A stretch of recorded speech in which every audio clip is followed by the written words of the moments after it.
Aladdin. I told them everything was all imagined, and that my mind was just a weapon that I meddled in to make magnets. Told them I would win, I would never stop. Told them I would make it, told them I would fucking climb up to the top. How I did it, climb mountains, wasn't afraid of the drop. Put my city on the map with a bucket and a mop. What you thought?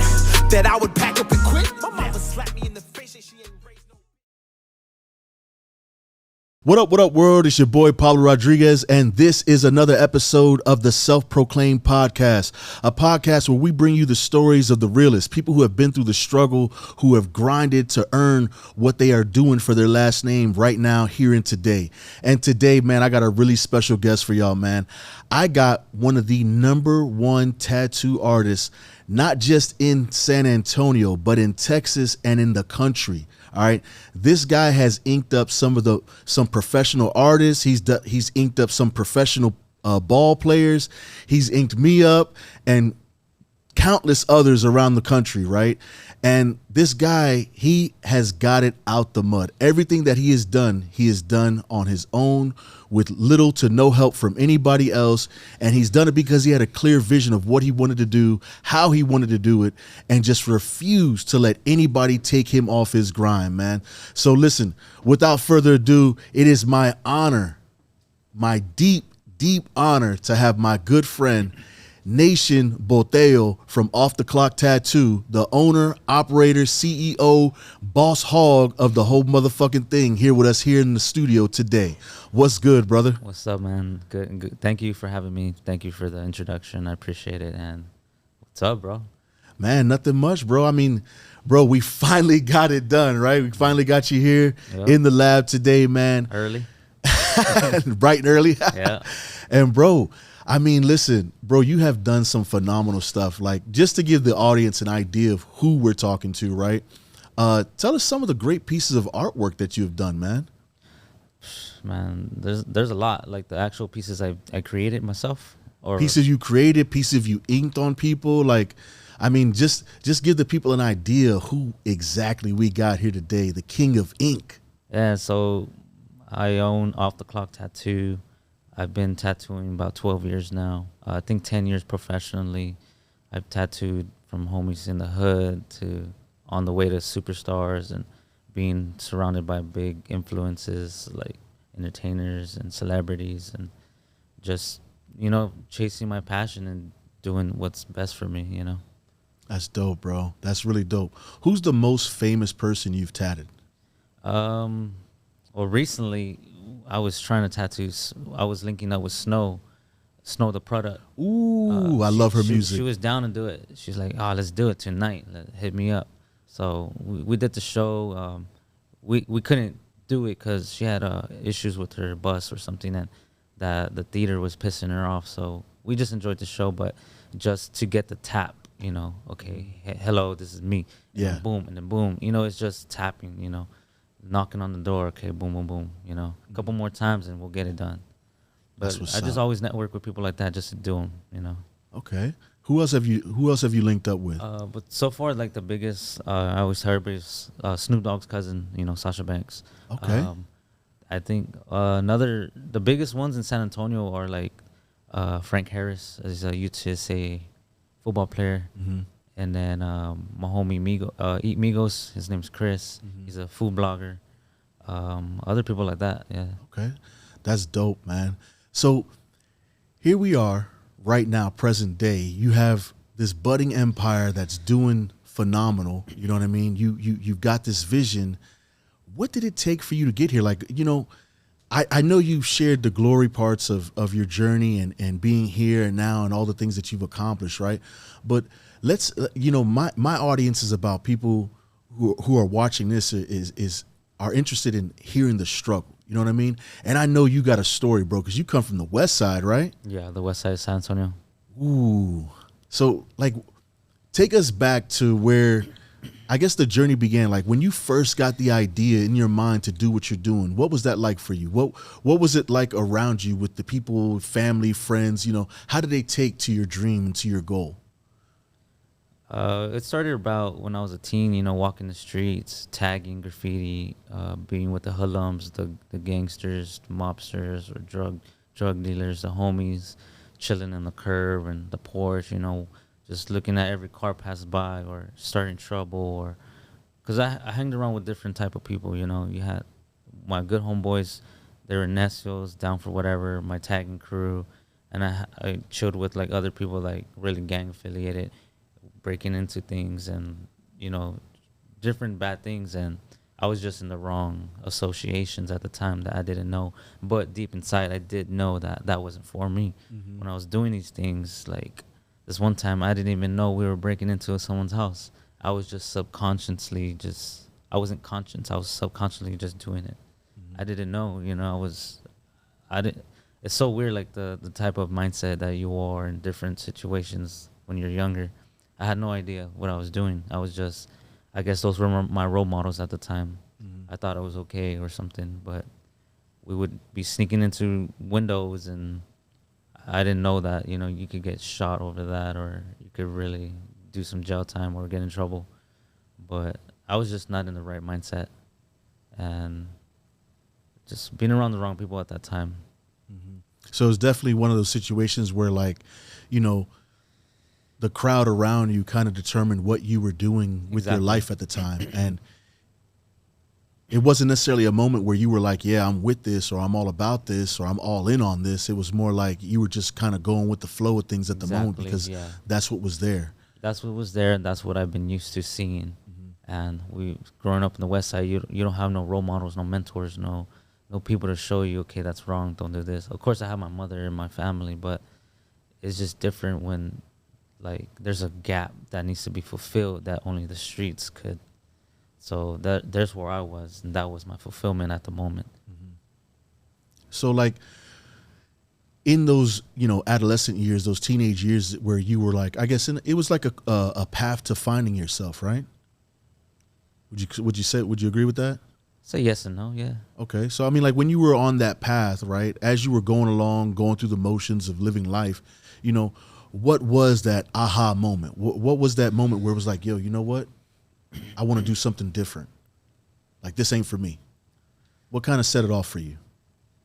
I think because, well, I always was like the one that was real just forward. Always the one that was kind of like a leader, sort of say. Because I had my own tagging crew. I was a leader, and I had like a general under me and 2 other leaders and stuff like that. And we were like 30, 50 deep, and we would roll together. So I kind of already saw like a basic structure of how things work, you know. Like, you got your soldiers, and you got your upline, and then you got your main people, and you got your tight circle. That's the way I was already organizing that structure. So that was just like, oh shit, like it was just starting to click. And then after, you know, graffiti, and I have a passion for drawing, and then I had a job at the moment, it wasn't clicking that this wasn't for me. And then I was like, why don't I just start tattooing like my homies were telling me to do?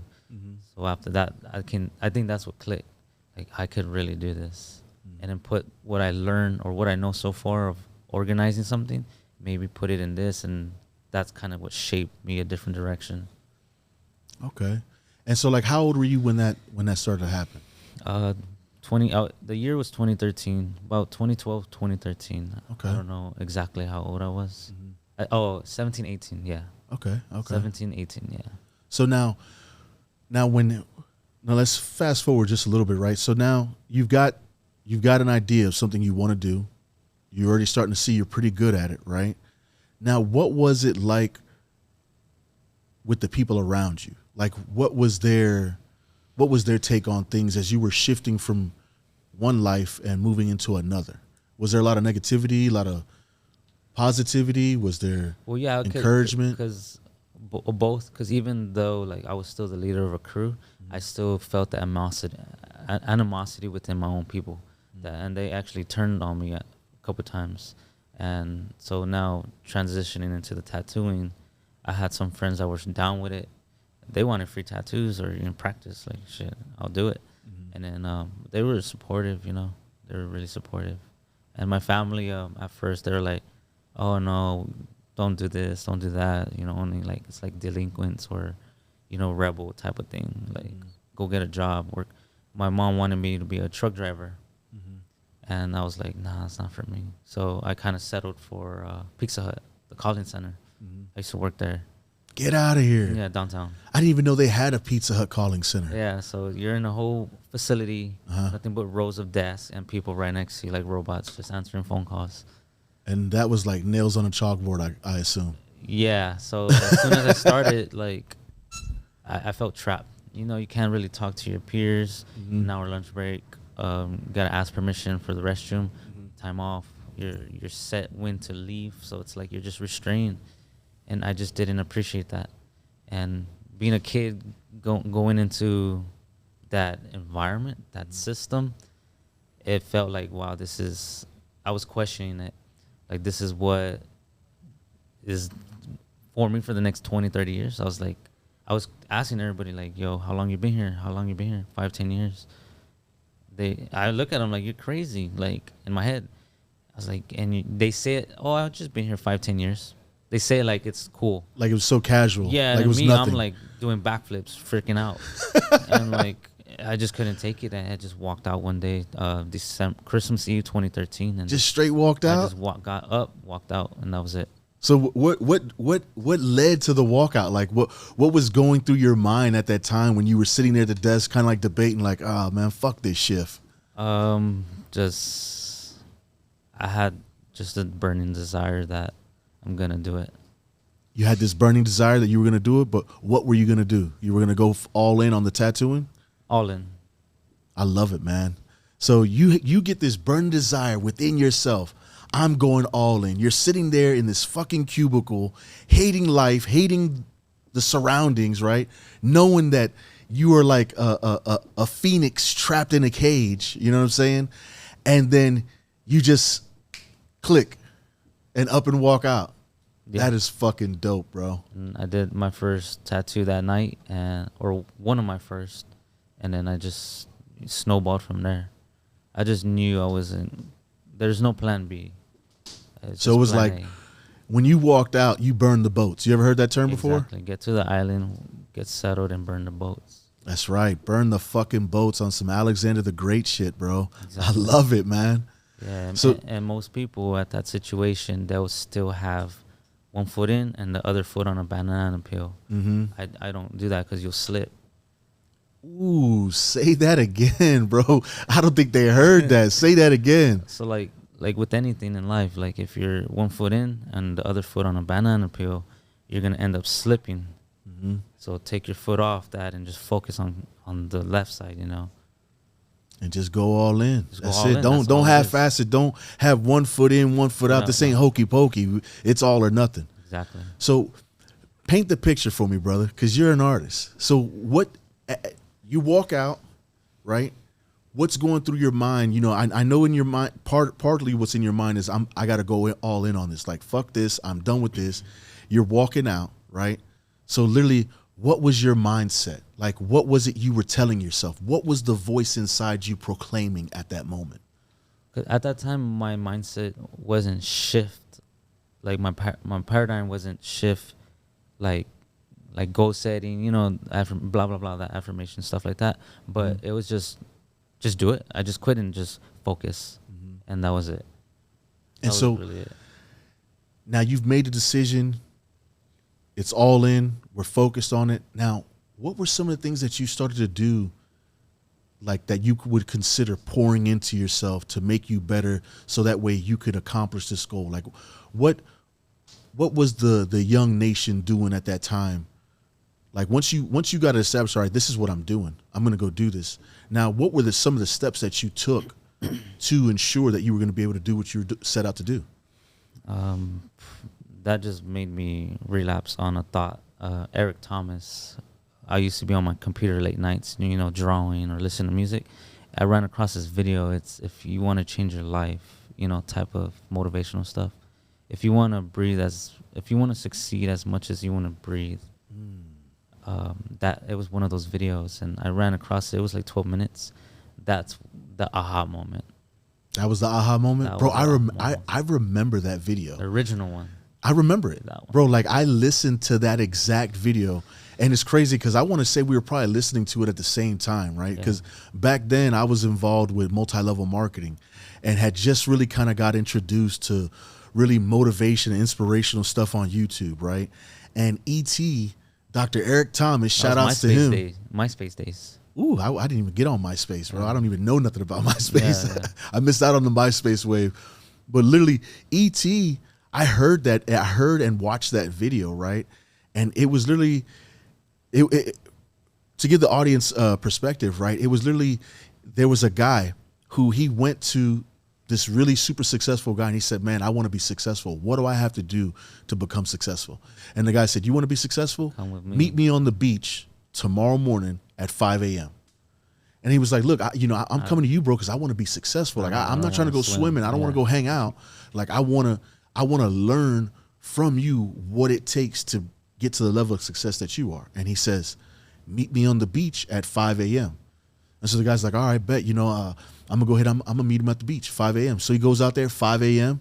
and they're out there on the beach, and the guy's out there in swim trunks. And, he came out there in a nice suit, I think it was, right? Yeah. And he came out there, dressed to impress. And he said, no, you might as well take all that off. And he takes it off, and they walk into the ocean, and he's like, all right, come with me. And then he like gets him out there to where they're like neck deep, right? And then he dunks him in the water. And he's holding him underneath the water, holding him underneath the water. And it seems like he's holding him forever, he said, right? Mm-hmm. And literally, he lets him back up. And he says, when you want it as bad as you want to breathe, that's when you'll achieve it. So I love that, bro, that was one of the key moments for you. So now after hearing this, right, after hearing E.T., like what was going through your mind? What were your thoughts? So around that time, that era of my life, that's when I was already questioning reality, like jobs and my future. And then boom, I get slapped with Eric Thomas, and it just started to pile up about success and mental state, and you could do whatever you want to do. And at the time prior to that, when I was younger, in my skateboarding days, I used to watch Viva La Bam. So Bam Margera, he's a professional skateboarder. He had his own TV show. And he always did whatever he wanted to do. So it was whatever the fuck I want to do. And that kind of motivated me, like, man, this guy's crazy. And I always looked up to him because he does whatever he wants. I want to be like that one day. So it was all these things, not knowing, it was just subconsciously going in my brain, programming me to be, I guess, ready for that moment when I got that aha. That's when it clicked. And that's when I started shifting into this world over here. And so as you did the shift, right? Because, obviously no shift is ever perfect. Nothing ever goes super smoothly, right? So what were some of the things that you encountered that you had to deal with? What were some of the things that tested your drive and tested your desires and tested, you being set on achieving this goal? What were some of the struggles that you encountered right off the rip? For everybody, it's going to be different. For my life, it was death and sacrificing my relationship. So I had to lose my mother. Damn, bro, I'm sorry to hear that, I had to lose my sister. I had to lose my girlfriend. I had to lose my godfather. I had to lose homies. I had to lose a lot of people very close to me for me to build just a whole wall around myself so strong where I can't fail. And that's what pushed me. So it didn't happen against me. It happened for me, all my deaths. Because that's what's pushing me now. That's my desire, and that's my why, and that's my purpose. So other people would use it as an excuse. Oh, my mom died. I can't do this. I can't do that. That's just, you're handicapping yourself. I used my crutches, and I ran with them. I learned how to fight with them. So that's what my struggles were. So as soon as I was starting a tattoo, as soon as it just started apprenticing under this one shop, that's when my girlfriend died. She overdosed on Xanax. So at that point, I was lost. Of course, you lose your girl. I was with her 3.5 years. And she was the one that had the biggest aha moment for myself, because she was an Aries, and she was just so go-getter, very go-getter, and just so deliberate, like with herself and what she does and her actions. She said something, she's going to do it. And there was points where I was just a random dude, just lounging or going by as life, whatever life throws at me. And she would get mad, like, man, why don't you get up and go get a job or do something for yourself? And there was this one time we were driving, and she's like, oh, look, they're they're hiring. So she pulls over real quick, get out the car and go get an application. So she was very like, you know, she was very purposeful and very driven. Very, very. And then I guess seeing that, and I was so attached to her when she left this world. I had just a big old gap that I didn't know what to do with myself.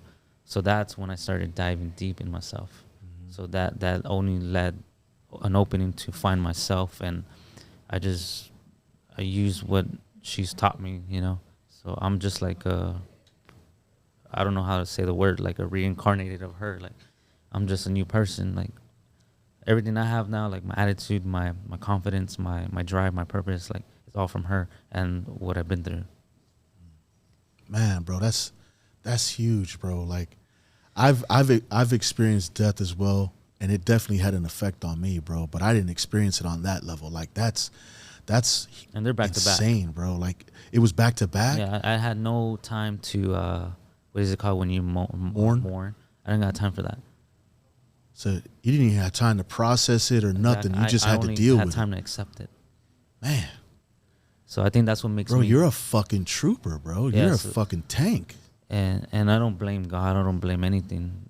It happened for me. It's my energy, you know. Bro, I love that about you, right? To have that mindset, right? To have that where you know, to take in that is like emotional, serious emotional damage, right? Exactly. And like to take that in and be able to handle it and then immediately shift.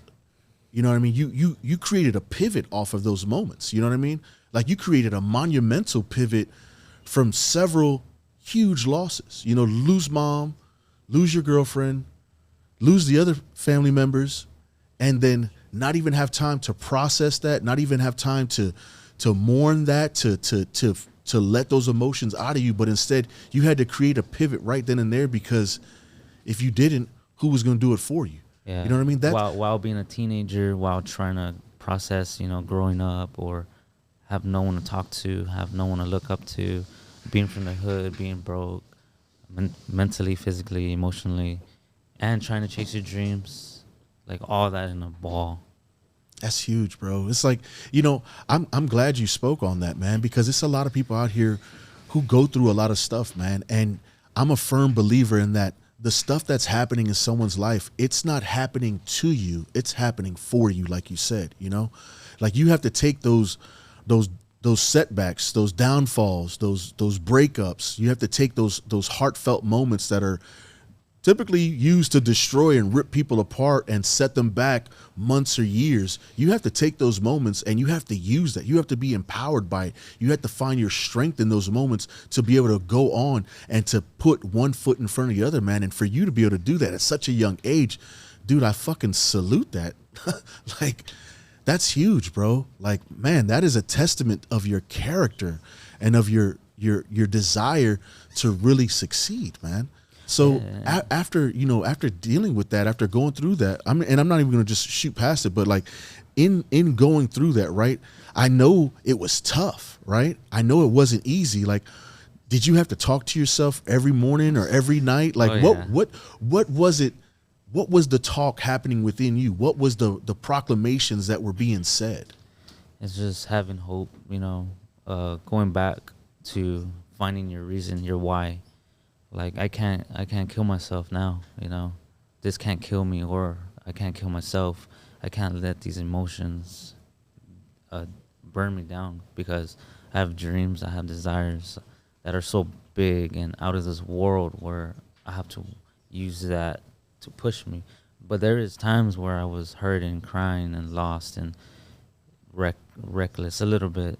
Oh yeah, we all have those moments, bro. It's the ability to go through those moments and not allow yourself to be drowned in that pool. You know, because a lot of times we go through those moments, like I'm guilty of it, right?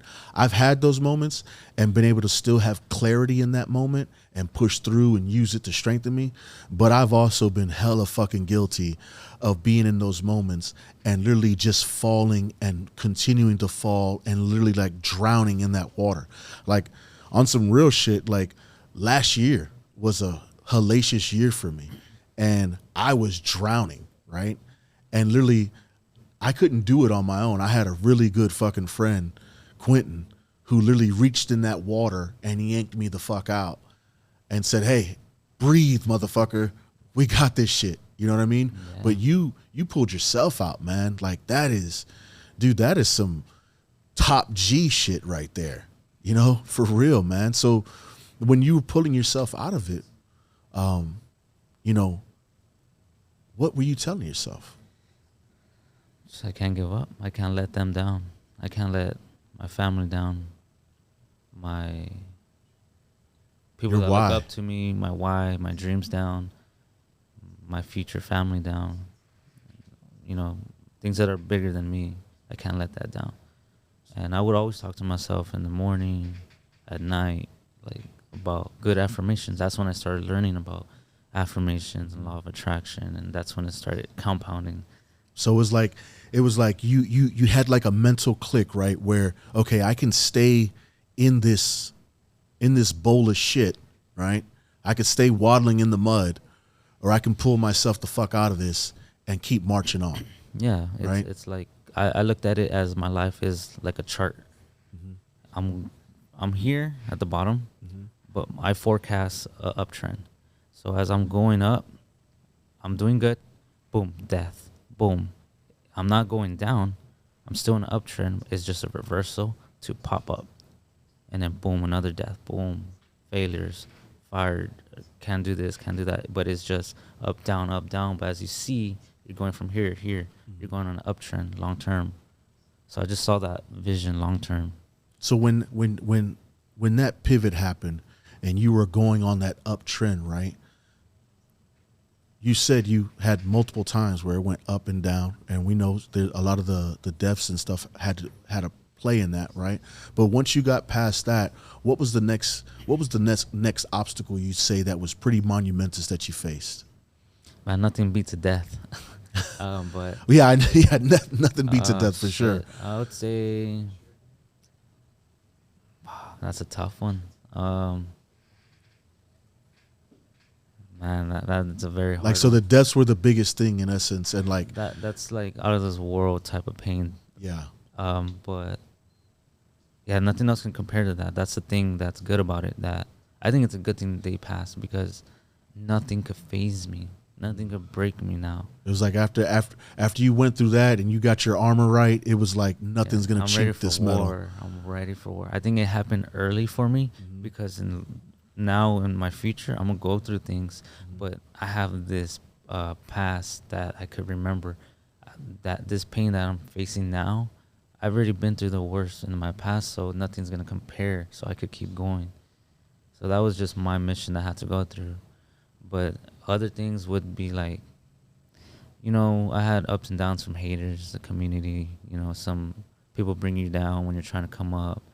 You got your failures, you got your losses. You know, you lose money, or you go broke, or you got bills and things like that, like life things in the way, growing up shit to do that gets in the way. But you always just gotta find ways around it. And it's like, I guess for you, like going through those huge losses in the beginning made everything else small in comparison. Like it was nothing. Like that stuff was everyday stuff. Like, you know, I've had people come and they talk about, you know, those things, right? And those are their biggest things that they had to face, you know, and they're pretty huge in those moments. But then when you face something as monumentous as several deaths back to back, it's like, ain't shit else gonna compare to Yeah, that. it's funny. Yeah. It's like, funny. oh, that's cute. Yeah, yeah. It's like, oh, you struggled? Really? That was a struggle. Yeah. Oh, okay. Let me tell you about struggle. I'll say another struggle would be when a couple years in the game, you know, I got my foot in the door. I got clientele. I was working at a shop. I got fired because of someone else's. We're both accountable, but I got fired because of our actions we both did. My homeboy, he's like, hey, why don't you open up your own spot? I was like, shit, that was out of the world for me. Like, that's scary. I don't have money for that. Oh, I'll help you, blah, blah, blah. So we go through it, and then it didn't work out. And then I wanted to get my own spot, my own thing, you know, no partners. And then I found a spot. My mom told me at the time before she passed, she's like, hey, there's this spot around the corner. It's for rent. Go talk to the landlord. So I call him up. Oh, I'm interested in your building. Oh, there's over 13 people ahead of you. I'm like, okay, did they sign anything yet? no, they're just asking. I'll be there right now. And I show up to his restaurant. He owns a restaurant next door. I'm like, let's go look at the property. I told him about my story. We meet each other. I tell him my story. I guess he liked the person I am. And he's like, it's this much for down payment and your deposit, blah, blah, blah. And in my head, I'm like, fuck, I don't have that money. So that was an obstacle for me. And then I was like, in my mind, okay, I have an obstacle. What can I do to get around it? And I was like, well, let's work on something. You know, he's like, you know what? If you bring me like $200 just to secure your spot, and you figure out the rest on the first, perfect. I was like, okay, done. So I don't even know how I got $200. I think I had $200 at the time. That was 4.5 years ago, or 5. And I gave him the money, and I was kind of really broke at all. I wasn't working in the shop. I was probably at my mom's house still, and I called my cousin. He lives in North Carolina. I said, hey, bro, like, I need some help. Can you book me some people in North Carolina? He's like, yeah, I got you, you know. And then he's like, oh, okay, I booked you out for a whole month.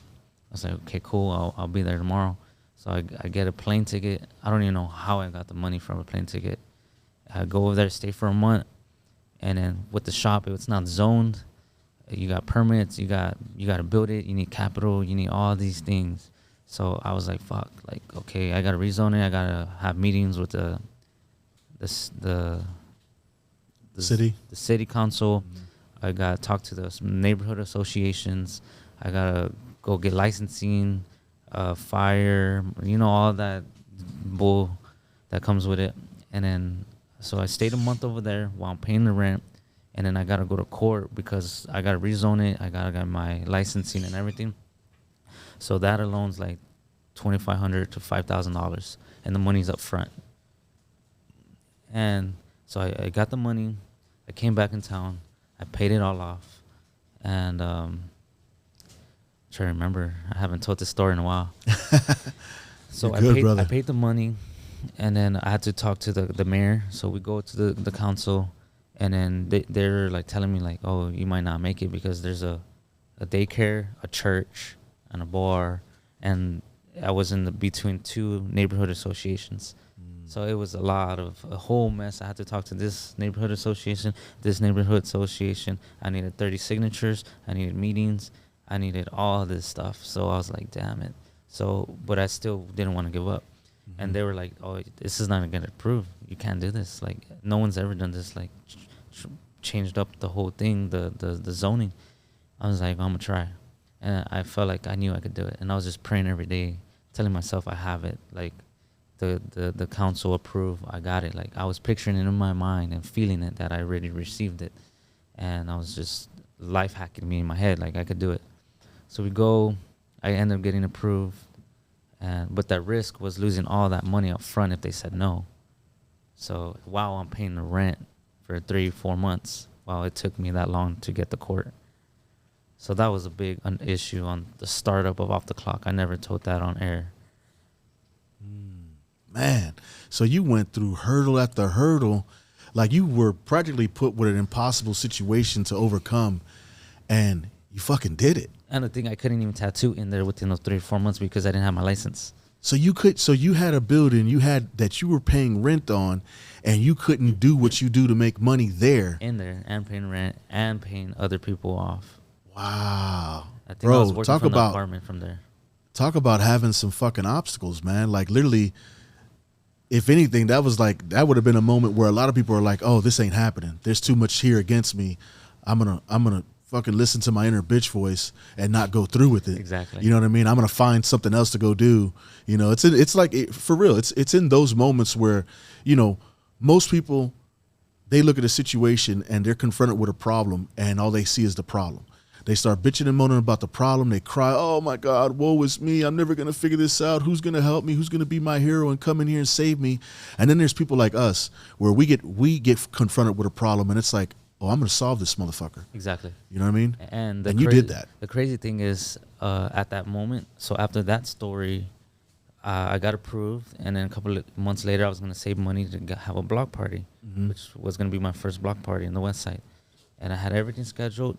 And then I was going to go to Cali because I got booked over there to save money for the event. And then when I got to Cali, that's when my sister died. So all this thing I just went through for my shop, and then now boom, my sister dies. Wow. Right And before you do the block party, I right? had to fly the next day back to San Antonio from Cali. I just got there. I didn't even spend one night there. Wow. And I had to take an emergency flight back, which was like $1,100. And then my tattoo machine got stolen at the airport with my baggage. So I was even fucked at Cali because I had no tattoo machine to tattoo all my clients. Obstacle after obstacle, Exactly. man. So we come back, do the funeral, blah, blah, blah. And then I'm still like, damn it, like adjusting to life. And then boom, my mom dies. God. And then I'm like, man, you're kidding me, bro. And it's so crazy because I was in the limo with my sister's casket right in front of me, holding my mom.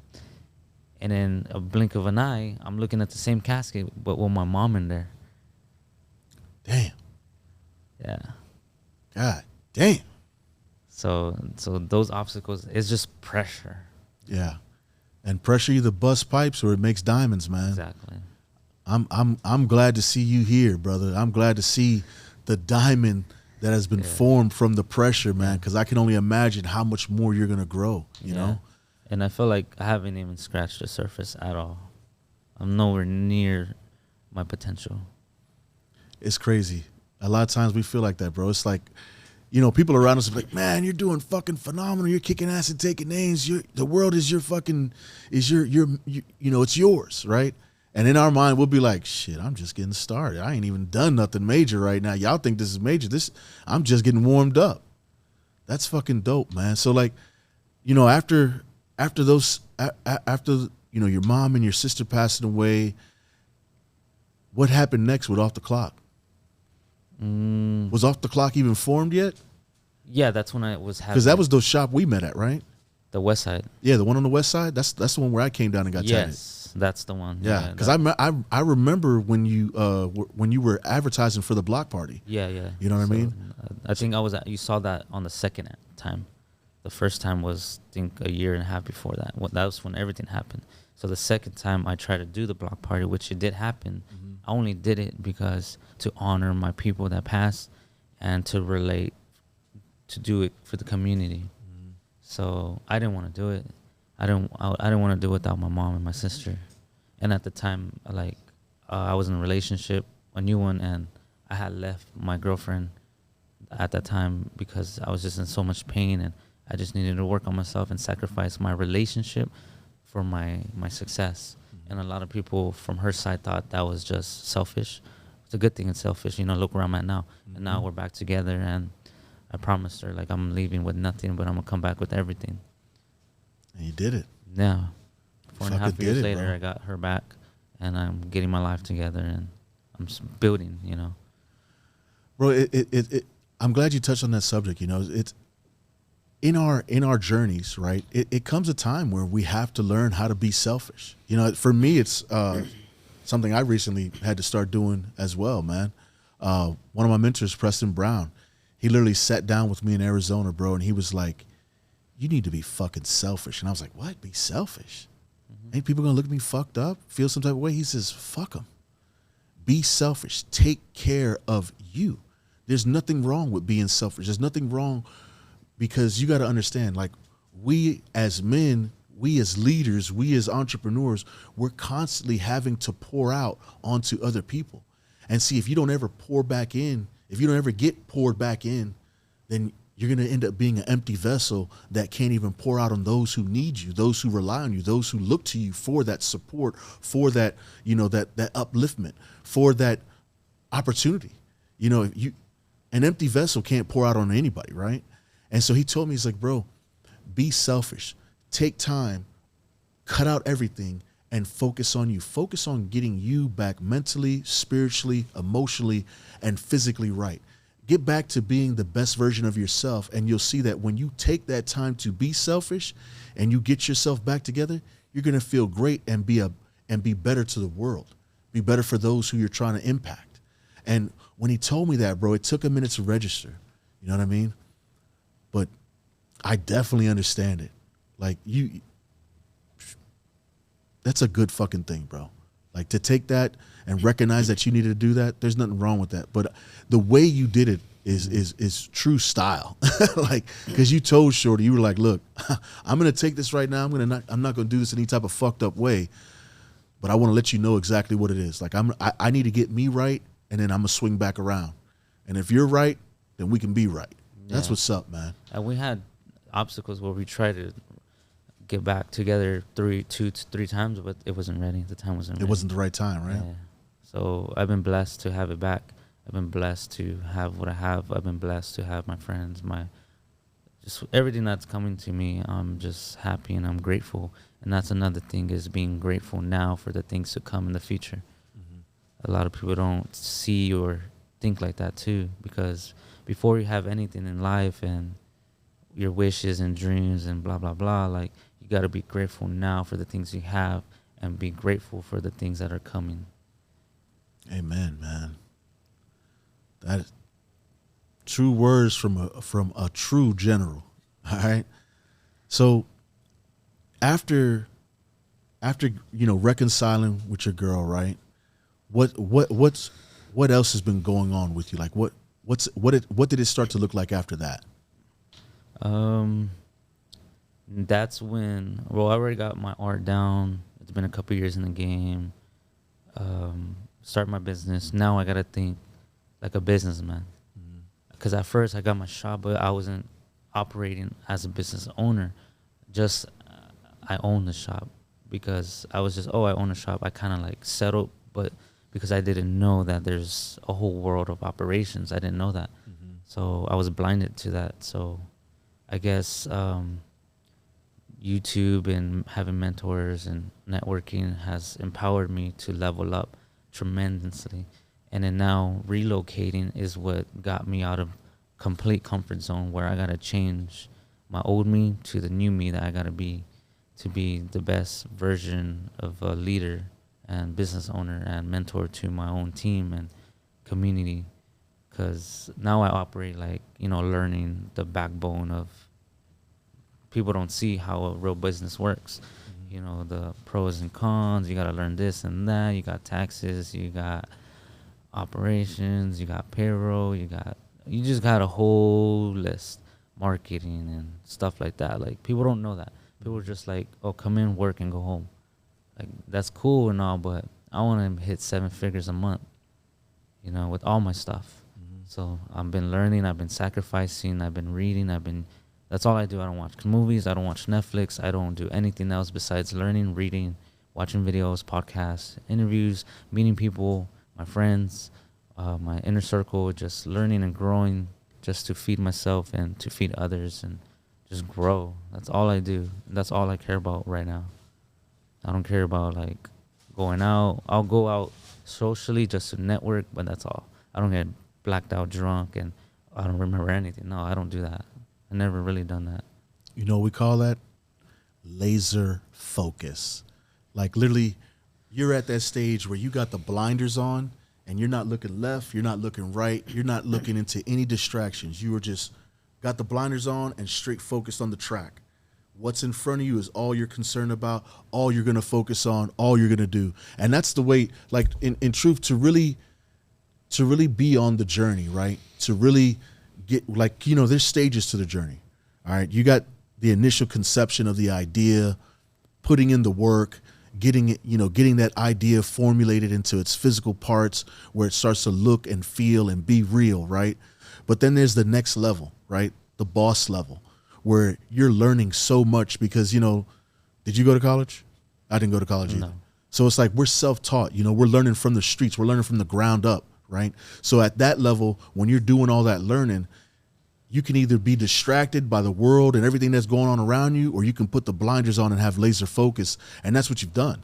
You got the blinders on so you're not distracted by everyday bullshit. You know why? Because I don't want to be an everyday person. Exactly. I don't want to be regular degular.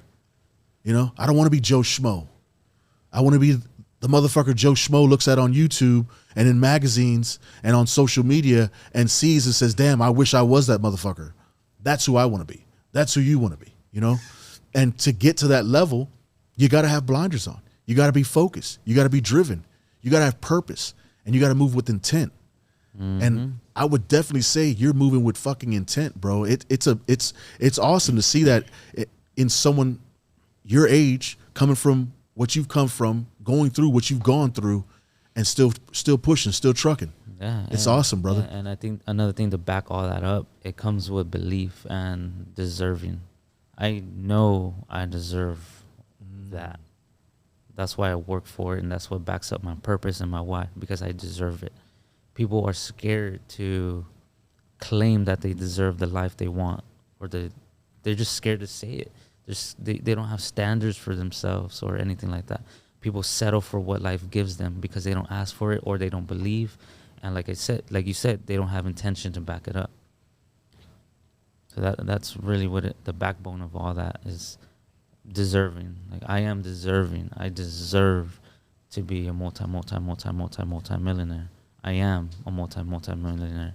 I am the best version of myself. All that, like, that's what I tell myself every day. That's fucking awesome, man. So, bro, that your story, bro, is truly fucking inspirational, man. Like, you are a testament to true purpose and moving with intent and dedication, bro. That is fucking awesome, man. Yeah, and I think the 3 pillars to success for me are it's intention, associations, and faith, and identify. So the first one's actually identify. Yeah, identify who you are as a person, your why, your purpose, and then back it up, and then move with intention, and then back that up by faith. And then back all that up, tie it together with associations. Because birds of a feather flock together. Yeah. Tell me who your friends are. I tell you who you are. Yeah, for Tell me what your friends do. I'm going to tell you what you're going to do. Exactly. I love it, bro. Bro, that is amazing, man. Like, so what's in store for you now? Like, what's going on? What are you working on now? Because you've shown us, you've told us all the things that have taken place to get you to where you are now. So what type of big things can we expect to see from Nacion? I'd say, because now I'm gonna work on the low, just really diving deep on my blind spots that I'm missing. Focus on that just to expand further. But of course, work on my business. My goal is 3 shops, and then long term, maybe 5 years or so, or 10 years, I want a warehouse with a tattoo shop, 2-story, and then I want to rent out suites in there. And then have like a garage where I could put all my exotic cars in there, and just have a whole retail center, like just a whole residence of like businesses. So like a kind of like a Salons by JC, but of tattoos, right? Yeah, something like that. Like, that'd be dope, bro. I don't think I've ever seen anything like that. Yeah, but not like really tattoos, just an overall, where like my own team that's been with me, like I could just give them a booth and they just make all their money, keep it. Like, at that point, I'm not gonna care about I don't care about money. I never did. All I care about is taking care of my people, and then just giving them opportunities, But I got to sacrifice for all that, But my future, I want a construction company, jump back in real estate, just bigger and better things, travel the world, dabbling in Forex trading. That's another passion of mine, is trading. Just network with my mentors. I want to really invest thousands, or if not millions, into personal development. That's one thing I want to be so sharp on, personal development. Keep pouring back in. Exactly. The more you pour in, the more pours out, right? Yeah, so that's the goal, when I get all that, when the money comes, start just putting all that together. That's dope, bro. I know what's going to happen, man. I look forward to seeing it. Definitely going to come get inked up by you again. Got to get the kids put on me. Yeah. It's going to be dope, brother. Bro, I thank you for coming by today, man. Truly sharing, a wonderful story, man. A story with a lot of heartfelt, moments in it. You definitely went through some struggle. You definitely been through some pain. But to see you come out on the other side the way you have is truly, truly remarkable, man.